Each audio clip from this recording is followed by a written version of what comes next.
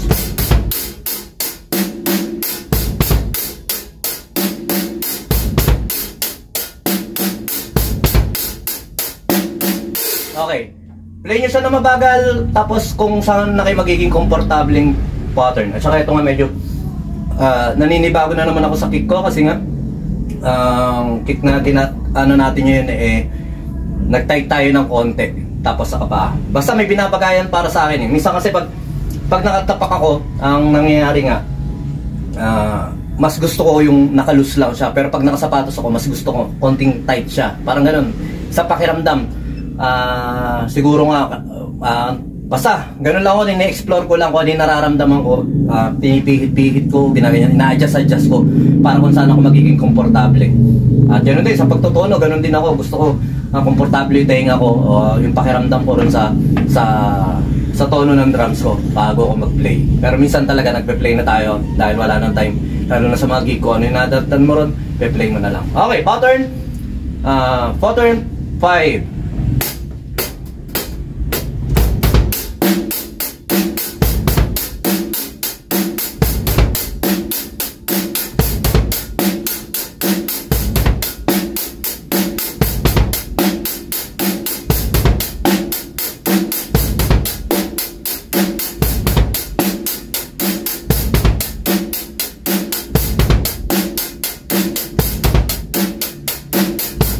Ulit.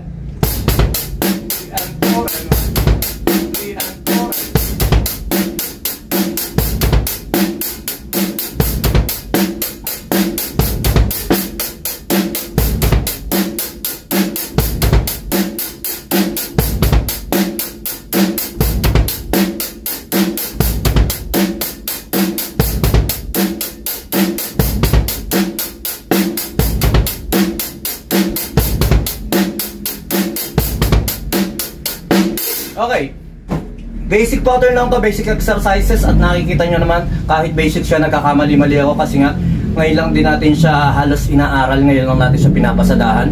Pero dati, nung mga bata-bata ako kasi mga napasadahan ko na to, pero syempre matagal na yun.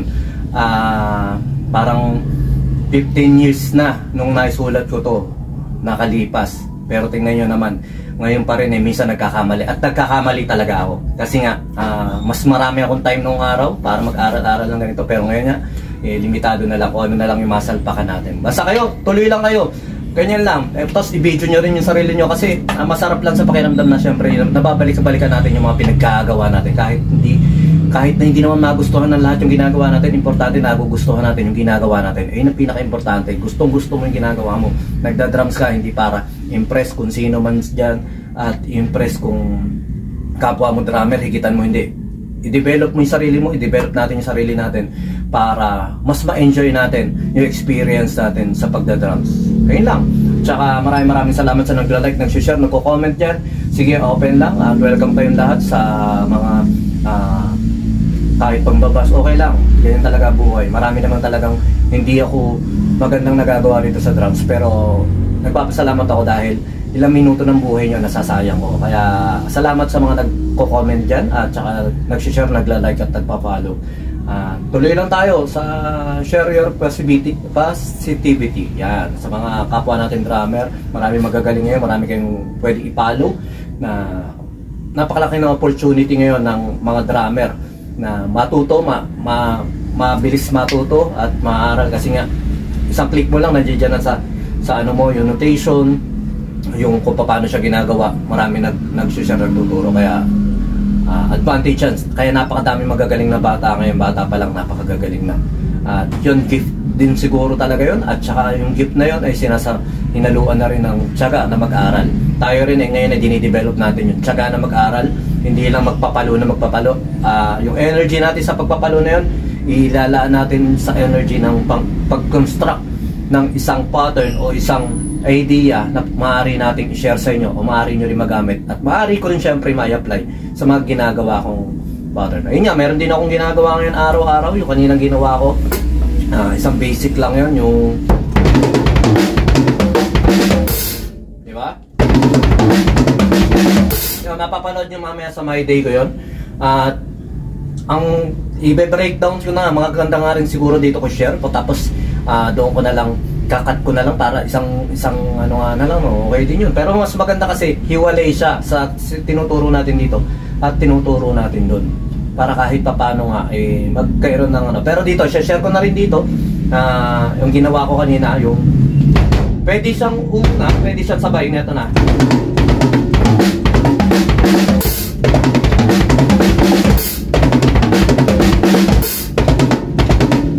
Yung ginagawa natin na pwede natin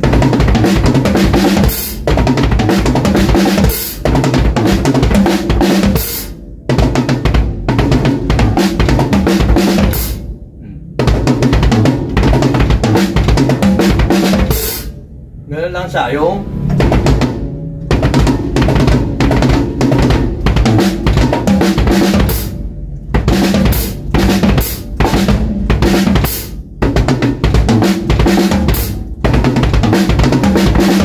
basta ganun lang yung pattern niya, basic exercise siya, at saka pwede mo siyang ilagay sa mga pattern siya. Pwede, try natin dito sa pattern, anong pattern dito? Sige, pattern 3.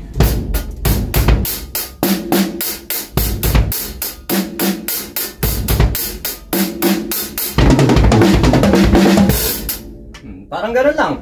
Kung kayo, buo kayo na idea, tapos i-play nyo lang siya na i-play. Tapos bukas, bagong idea na naman.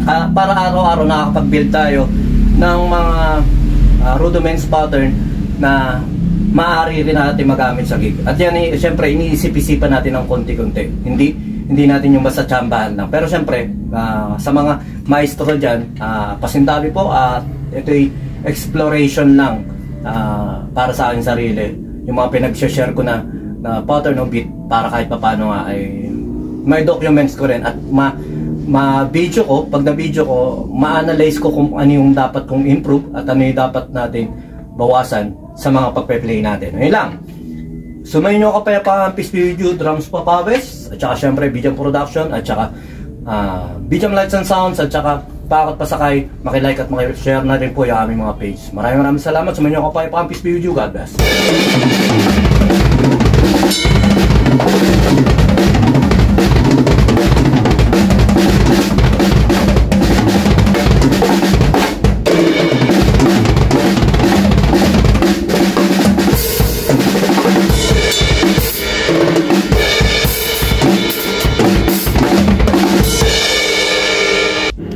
Bijam Lights and Sounds. Yun mga boss, baka may mga upcoming events kayo dyan na nangangailangan ng lights and sounds, band equipments o full band acoustic band. PM lang po kayo sa amin. Pwede po namin kayo matulungan sa lahat ng klase ng okasyon, gaya nga ng birthday, kasal, binyag at party. PM lang po kayo sa page namin sa Bijam Lights and Sounds, at pwede nyo rin po kami makontak sa number na 0935-311-7520 At yun, maraming salamat din sa mga kaibigan natin at mga repeat client natin na nagla-like, nag-share at nagpa-follow syempre sa aming page na BGM Lights and Sounds at sa YouTube channel din po natin. Maraming salamat. At yun, maraming salamat sa patuloy na pag-like, pag-follow, pag-comment nyo rin po syempre sa aming page at sa mga posts namin. Yun, maraming salamat. Yun lang, sa may inyong kapayapaan. Peace be with you. God bless.